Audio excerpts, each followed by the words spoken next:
though, I know it feels like we're full. I said we're full, but apparently Texas is not full. We're just growing very, very quickly, especially in North Texas. We still got a lot of land to give here. Yeah. So let's take, for example, Fort Worth by the numbers. Just 10 years ago, population in Fort Worth was just over 800,000, right? Fast forward, we get the new census and data today showing us the city has now surpassed 1 million residents. Fort Worth and Dallas make DFW the only metropolitan area in the entire country where two cities have populations that exceed 1 million people. I learned something new today. I did not know that. It is quite literally bigger in Texas. The fastest growing city in the country is in Collin County. We're talking about Princeton, Texas.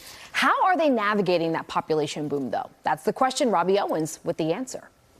Princeton city leaders tell me that those headline-grabbing census numbers are likely already outdated because the growth here just hasn't stopped. In fact, they expect the size of this city to double again in just 5 years. In Princeton, the secret is out.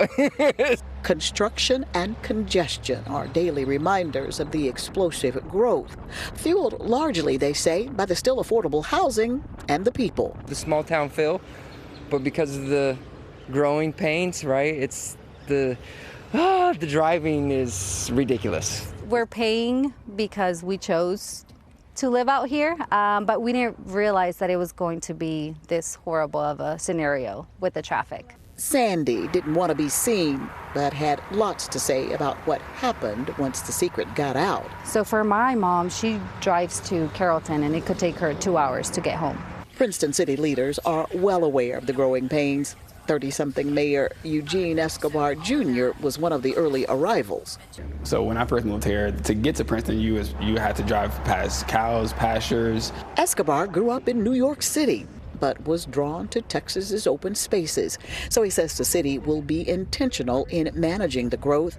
As we reported earlier this year, there's now a moratorium on new residential development as they work to upgrade roads and infrastructure. And we have a bypass that's about to be built. They're expanding 380 this summer. So a lot of that's going to come, which is going to also make traffic worse. At the end of it, it should be better. Growing pains, it stinks. Be patient. Allow time for it to develop, and as it develops, and then people look back and be like, oh, okay, we're good now. In Princeton, Robbie Owens, CBS News, Texas.